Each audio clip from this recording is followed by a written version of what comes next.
It's time for the Parent Memoirs. You ready? Yes, ma'am. All right. Welcome to another episode of the Parent Memoirs. I'm Lara Mack. I'm Jessica James. Okay, we're doing one in person. What?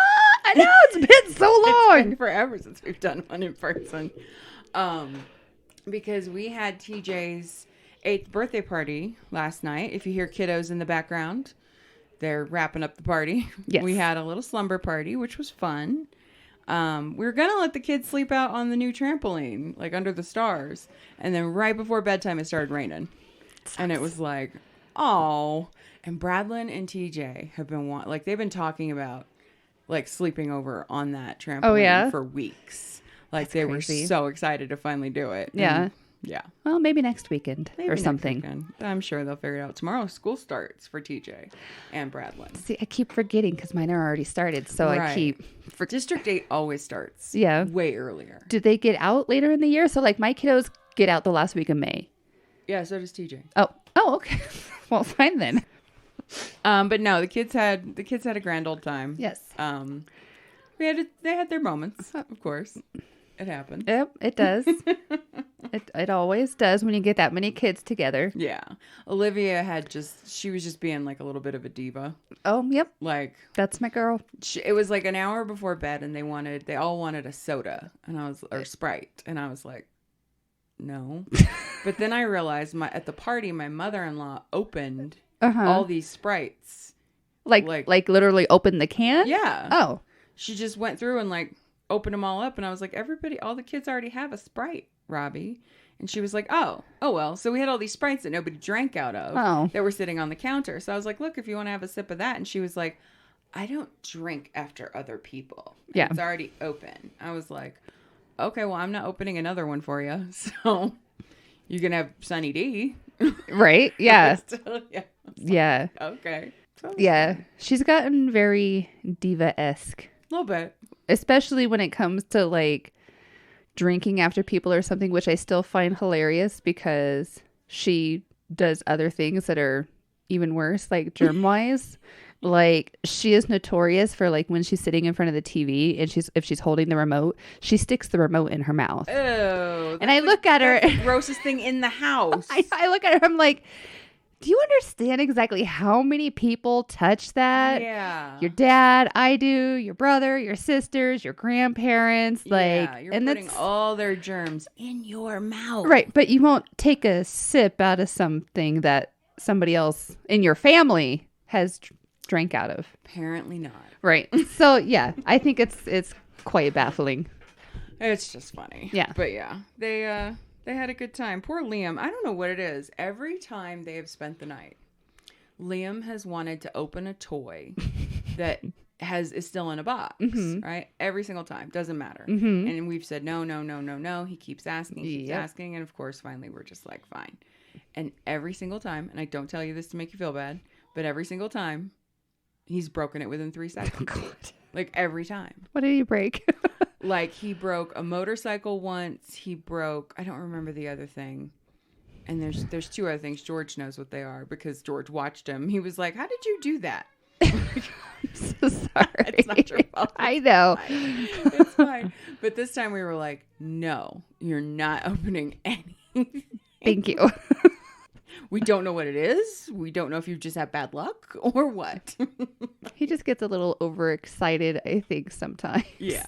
But no, they were fine. They did. Here's the thing that made me really happy. You know, obviously they're siblings and TJ, they're friends. They've got their own little rhythm. Yeah. I wanted to make sure they weren't leaving Bradlyn out. Oh, yeah. Because Bradlyn is kind of shy at times.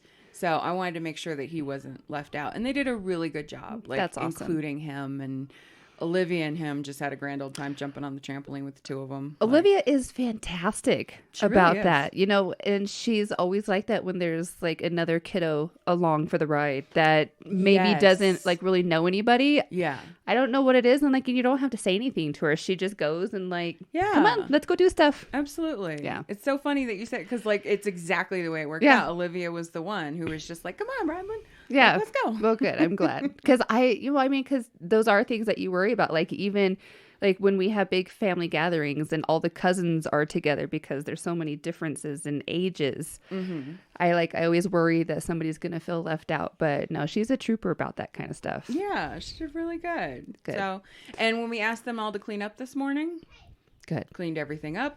No arguments. Good. Did it fine. Life was Yay. great. It was very, very good. So happy when my children behave for other people. You're like, thank God. Thank you. Thank you, Jesus. Yes. That's all you pray for. I do. Which I don't know why, because they always do. We know this about kids. They always are going to be fantastic. Yeah. For everybody else. So, exactly. There you go. You know. So we got a couple of little quick updates. Okay. We have an idea that a friend of mine gave me. Okay. And I really want to talk about the Jungle Cruise. Okay. Okay. So Letitia Stouch, no updates. I Yep. looked. I haven't seen anything. Lori Vallow and Chad Daybell, kind of interesting. Okay. They were both, or not both of them, just her, but I believe what they were saying in this article is that it's going to be the same thing for Chad. Okay. They've assigned her, and I don't know if this is an Idaho thing or if this is a federal law. I'm not entirely sure. Okay. But they assigned her an attorney that is death penalty certified. Apparently you have to be, I don't know if that's an Idaho thing or what. I've not really heard of that because I don't know. But her attorney is certified as one who can argue death Against penalty. against it or for it? Basically, in a trial where the death penalty is on the table, you Okay. need to have an attorney who is certified. So somebody has at least considered the death penalty for these two. Yeah, they're absolutely going to Fantastic. seek the death penalty for Good. the two of them. Which I'm not a big fan of the death penalty because I do Right. believe they're. Yeah, but these two, there's so much fucking evidence. Right. Like, it's stunning. It's still stunning to me that it... I did realize from reading the article, though, as to why it took so long. For them to start moving forward. Right, because I was like, why the fuck haven't they been charged Right.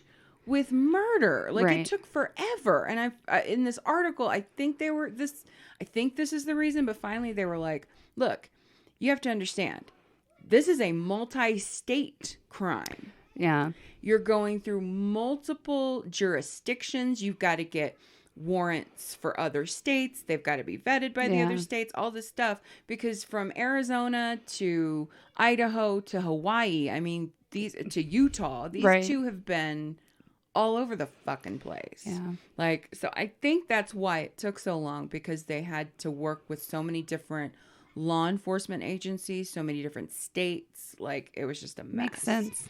It does. It made it, because it was really annoying me. I was like, why is this taking so long? Now I think I understand Right. a little bit better. Plus, COVID, that makes everything go Right. Yeah. slower. Like, and they didn't want to charge him until they were ready. So, Yeah. they haven't assigned one for him yet, but they have assigned one for her. Still no word on her mental health. I know they put her in like a hospital or something, but no word on that yet. The Josh Duggar case. Yes. That nastiness. Good Yeah. Lord. So his attorneys have been arguing that the government isn't handing over all of the discovery, like all Okay. of the evidence for them to review. Okay. And they're pointing to things that are just like, that's nothing. What are you talking about? Trying to make hay out of nothing. And this is, just to refresh myself, because it's been a minute, this was child pornography, right? Yes. Okay. This is the child porn stuff. His apparently excuse to his wife and his parents is that this wasn't him. This was an ex-con that he had hired to work at the car lot who did it.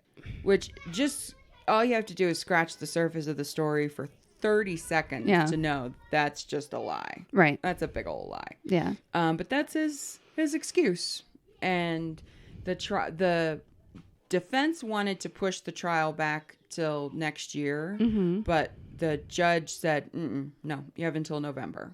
Good. Like, so they're wrapping up discovery. The judge also did outline, like, there's I think it's October something. I think it's mid-October that she said that is the last day that you guys can put in a plea agreement. Okay. So, like, basically she's like, hint, hint. Right. There's so much fucking evidence here. You might want to take a plea. Yeah. Because this is not going to end well for you at all.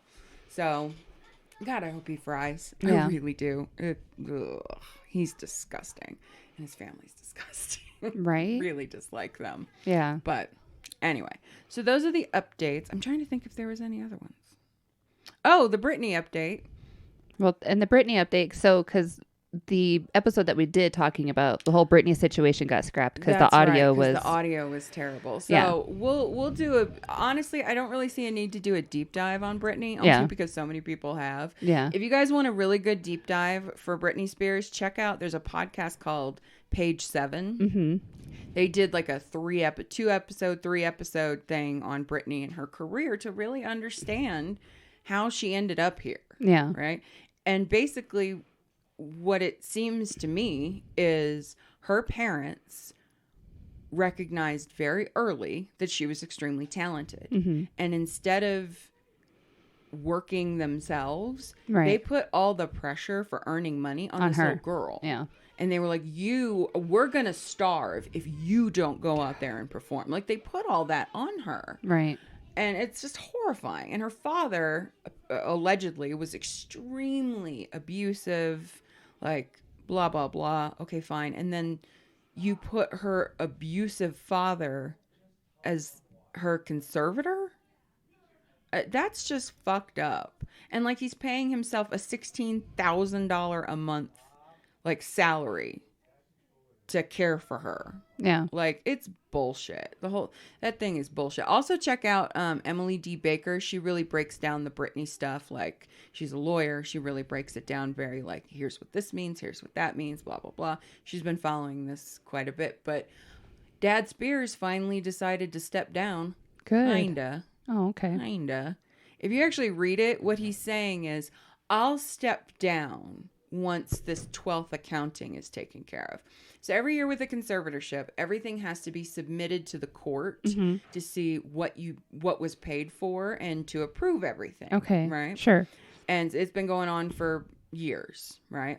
Well, this last round, they call it the 12th round of accounting. They need to clear up. Mm-hmm. Well, Dad Spears and his attorneys want millions of dollars for media relations, which was basically like handling PR for Dad, going out there when everybody was like, hey, this is fucked up. Going out to the press and being like, no, he loves his daughter. They want her to pay millions of dollars to basically defend his assholeness. Yeah. I'm like, okay. So basically what he's saying is, I'll step down if we take care of that bill. So if you pay me, I'll go away. Maybe. Like, when you actually read it, it's very much, because her new attorney seems pretty badass. Yeah. It's kind of painted him in a corner. To basically say, if you really want to do what's best for Britney, go away. Right. Like, leave. Yeah. Step off. Well, good. I'm glad that she has somebody that's, yes, defending her that actually maybe gives a damn. Exactly. That isn't being paid by this huge machine and has every motivation to keep her locked away under the thumb. Yeah. And it's just so I hope he's gone. I'm not a big Britney person. I wasn't really following this all that close, but after she spoke in court in June, I believe, that was when it was like, oh shit, right, this girl is being just straight up abused. Yeah. Like, and it's been court appointed or court approved abuse. So you think the judge is getting paid by all this too? I don't know. You know what? They're. I mean, it just seems like there just has to be like so many like areas where somebody should be able to say, hey, this is really fucked up, and step in unless they're in somebody's pocket. You would think. Yeah. You would think.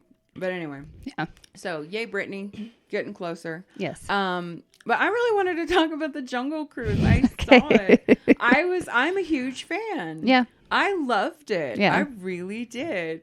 You guys went and saw it. Yes. While you were, where were you? In Arkansas. In Arkansas. That's right. Yeah. So what did you guys think of it? I loved it. I'm just trying to think. I think we all pretty much loved it because I saw it with Tess and her kiddos when I was in Arkansas.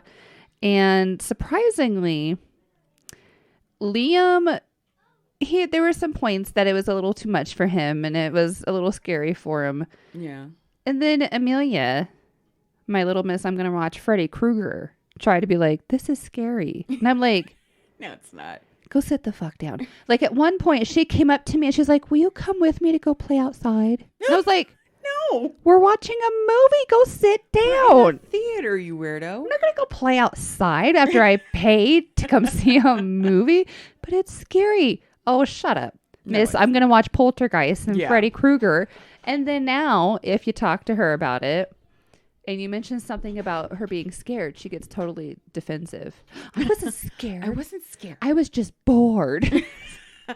Because we were talking about it yesterday. I don't remember why it came up in the car. It doesn't matter. But I was talking about how Amelia got scared by it. And she was like, I wasn't scared. I was just bored. I was like, you kept coming to me saying you were scared. Oh, I was just saying that so we could leave. Oh, okay. Oh. Well, that clears it right up. So, but no, I really liked it. And made me want to go to Disneyland and ride the ride. Yeah. Or wait, The ride's fun. Is it Disneyland or is it Knott's Berry Farm? No, it's Disneyland. Is it Disneyland? Okay. Yeah. It was the first ride Was it? at Disneyland.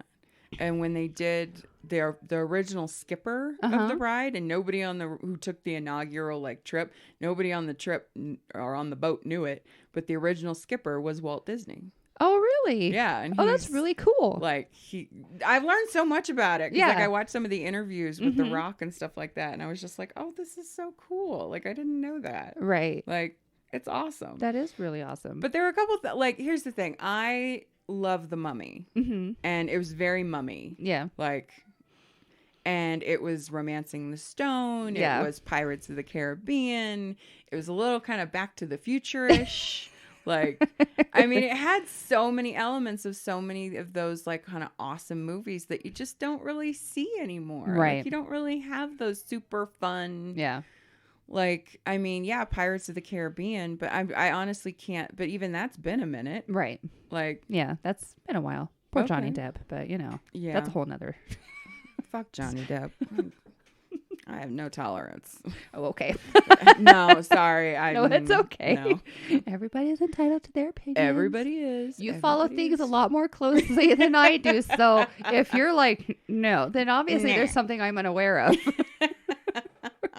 No. But here is the thing that I was just like, nobody seems to think this is as funny as I seem to think it is. Okay. But I'm sorry, I found it highly entertaining. So my dad and I used to be way into wrestling. Okay. Right? Yes. And that's how I got introduced to The Rock. Okay. Because yeah. I thought he was awesome. Right. And my goal in life, if you ever watched him do the people's elbow, right? What he would do is somebody would be down in the middle of the ring. Okay. Right. And he would circle the crowd, getting everybody hyped up. And then he would stand over him, and he wore these elbow pads, and he would rip one off and he would chuck it into the crowd. My goal in life was to catch one. Still want one, right? Okay. And then he would run back and forth, jumping over the person and bouncing off the ropes. And then eventually stop right in front of him and do this and he would drop down with his elbow right into the center of their chest. And he called it the people's elbow. That's awesome. So I was I loved The Rock. I Yes. thought he was awesome. When he first started doing movies, I was like, he's a terrible actor, but he's gotten so much He better. has. He really has. He really has. He's gotten so much better. Yeah. But the thing that I was just like, wait just a fucking minute. I paused it and was like, no, you didn't. Did he do it in the movie? No. Oh, okay. No. So, spoiler alert for Jungle Cruise. Jump forward a little bit. I couldn't figure out why, when he was telling the backstory and he trapped them in the cave the first time, Yes. they all turned into stone. Right. I was like, why would you turn them into stone? It just didn't make a lot of sense with the curse to me. I was like, okay, whatever. But then in the end, when he crashes the boat and they all get sucked to the wall and they all turn into stone, I was like, did you just turn him into a rock? Oh, As in Dwayne "A Rock" Johnson? You turned them into a... Are you kidding me? Was that the whole reason why you turned them into stone? Was for this little Easter egg for people like me who are just like... Was that the Easter egg everybody was talking about? I don't know. It could okay. be, but I didn't know. I honestly didn't know there was one. But for me, I was just like, you just turned... That's why. This whole thing was just for this joke. Just to turn the rock into a rock. To turn the rock into a rock. I found that. I was like, it's a super dramatic moment. And I'm like laughing my ass off. Like, no, you did not. I can see that. Yeah. But no, I really enjoyed it. Yeah. We're going to, TJ hasn't watched it yet. Oh, okay.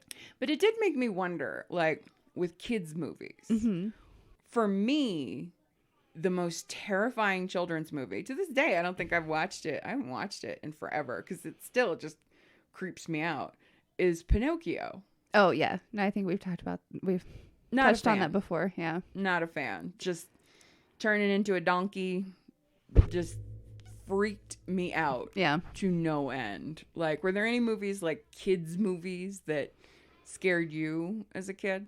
The Last Unicorn. Yes. The Last Unicorn was a little scary for me, but I still watched it because I loved it. It was like one of my favorite movies as a kid, but it was up there. Yeah. It was. Yeah, I get that. I absolutely get that. The Secret of Nim. Yeah. That's one. Yeah. Yeah. No, The Secret of Nim was another one. Like all those like classic movies from way back then.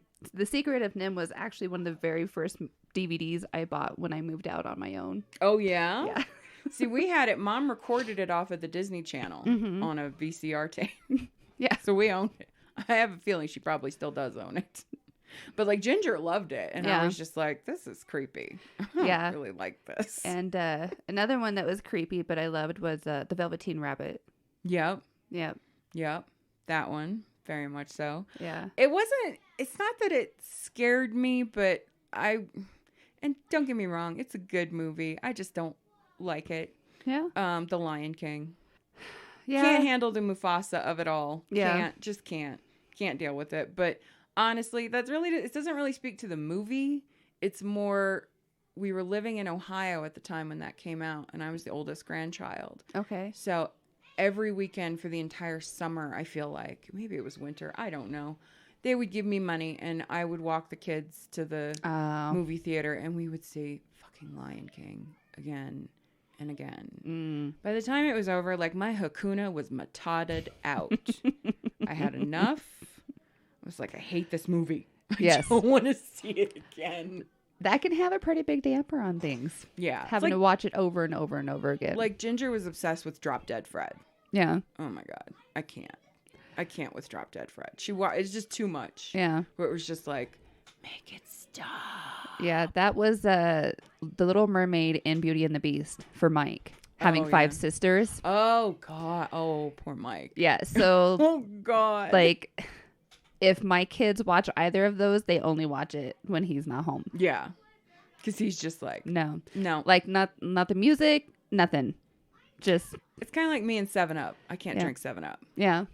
I'm allergic to something called Septra. Okay. Which is an antibiotic. Uh-huh. And I had a doctor give it to me and I was sick for like 6 months. Mm-hmm. And my mom just kept taking me to this doctor. And he was just like, well, I would feel better and then not. And then I would take the medicine. And I would get sick again. And I mean, it was just this awful cycle of months and months and months of being sick. And finally, my mom took me to a specialist. We were at Fort Sill in Oklahoma. She took me to a specialist in Oklahoma City. And the specialist was like, well, she's allergic to Septra. Just give her something else. And it cleared right up. It was, Army doctors weren't the best at the time. Like, okay, fine. So, but yeah, but for 6 months, I drank nothing but 7-Up. To this day, the smell of it. Yeah. Can't. But you can do like Sprite and other like lemony limey drinks. Yeah, I get Sprite. I'm okay with. It's just I don't know what it is about 7-Up in particular. Yeah. It's just. Ooh. No. And I can tell the difference, which is odd. Like George tested it once. He like put Sprite in one and a 7-Up in the other. And I was like, that's a 7-Up. And he was like, fuck. I'm like, I don't know what it is. Right. Well, no, it does have a different flavor than like Sprite. I Yeah. mean, because like all of the lemon lime ones, whether it's Sierra Mist or Sprite or something, they all have a little bit of a different flavor. Yeah, they do. Yeah. But yeah, TJ loved, and I really thought he was going to be at least maybe a little bit scared, but God, he wasn't. The new Ghostbusters with the girls. Oh, okay. Yeah. He loved that movie. Yeah. Loved it. He got the biggest kick out of it. Yeah. He really enjoyed it. But yeah, the Pinocchio was the one for me. Yeah. I'm trying to think if there were any other ones that I was just like, no. I don't think my kids have all seen Pinocchio either, because I'm kind of the same way with it. Like, I just don't care for the story. Yeah. Really. Like, I don't know. Yeah. I know that my nephew Lucas was absolutely terrified of The Wizard of Oz. Yeah. The monkeys freaked him out. Yeah. Like, next level. They were visiting, and I was like, we were trying to find a movie, and I was like, oh, what about The Wizard of Oz? And he had like a PTSD kind of like, yeah. I was like, what's wrong, honey? And Ginger was like, no. Aw. That traumatized him. The flying monkeys. I'm like, okay, well, we just won't go there again. Right. Like, sorry. Did not mean to freak you Right? out. Good job, Laura. But then it's like we'd had that conversation about Mortal Kombat. I let TJ watch that. Yeah. And he's like, that wasn't scary. That was satisfying. I was like, and he's a serial killer. Right? Awesome. I just love it when kids say that. It was satisfying. I was like, Like, what? who are you? Where did you come from? Like, Gabby says it all the time. She'll be watching something and be like, that was so satisfying. And I'm like, how? Why? What was satisfying about that? Like, and she can never explain it. She can never explain. She's like, it was just satisfying. I'm like, okay. Just leave it alone. It's just weird when kids use that word. Right? Because you're like, okay, gotcha. Like, all right. Yeah. That's all I really wanted to talk about today. You got Okay. anything? I feel like I did. No. I feel like something has happened since we last had a chance to jump on here. Oh, we met TJ's new teacher. How's that going so far? Good. She's 12. She's a baby. She's like fresh graduate. Yeah. Whole nine. Super duper sweet. Yeah. Way gung ho. I was like, Good. okay, good. And they put that awful teacher that he had for first grade. Mm-hmm. I'm like, really? They moved her to be the kindergarten Oh, teacher now. no. I'm like, okay, so we just want to traumatize them right off the bat and Right. make them hate school from the jump. Okay, gotcha. I don't know. I'm hoping, obviously, it's not going to be my kid, but I'm honestly hoping that maybe if she's only dealing with the kids for half days, maybe she'll be nicer. Oh, is it only half day kindergarten? They do half day and full day. Oh, okay. So TJ did full day. I don't know which one she is, but I was just like, really? It must But yeah. take a lot to get a teacher removed from that school district, or at least from that school. I guess. I don't know, but I'm just not a fan. Yeah. We've met other parents that had her and they were like, I just don't think she likes kids. Yeah. I'm like, yeah, that was greatly apparent. Like, when you look, TJ did not get one red dot on the dojo thing Mm-hmm. all of second grade. Not That's one. awesome. I feel like he got like one every day at least. Right. In first grade. Yeah. I'm like, he's the same kid. And in kindergarten, barely any either. Right. I'm like, he's the same kid. It's you. right. Like, and we're not those parents that are like, my child would never. Like, Right. yeah, he would. Yeah, exactly. We're quite honest. Parents were like, yeah, no, my kid would totally fuck that up. Absolutely. Like, yeah, absolutely. Yep, he fucking did it, didn't he? Like, I really don't know what to say. But for her, yeah, she was just awful. So, Yeah. have you met the kids' new teachers this year? Well, I've met all of them. Liam actually started school with a substitute for the first week because I guess his teacher was in quarantine. Oh. So, but I've met her. Well, I haven't met her, but I've talked with her. Okay, hold on. I have watched her speak through videos that were recorded during homeschooling. Yeah. So I know in general that she seems like a really nice lady. So I think Liam will have fun with her. And I met Olivia's and Amelia's teacher, and they both just seem like super awesome ladies. So Good. I think Here's to we're good to go. Hopefully a good school year. Yeah, Absolutely. All right. Well, we'll go ahead and wrap this one up. So thanks for hanging out with us. Let us know what you thought of the Jungle Cruise, because I really dug it. Yeah, So, I liked it. Yeah. Yeah. So until next time, I'm Laura Mack. I'm Jessica James. Love your faces. Keep it sane. Hey, Parent Peeps. Make sure to subscribe on iTunes or on your favorite podcasting platform. Stay strong, mommies and daddies. Love your faces.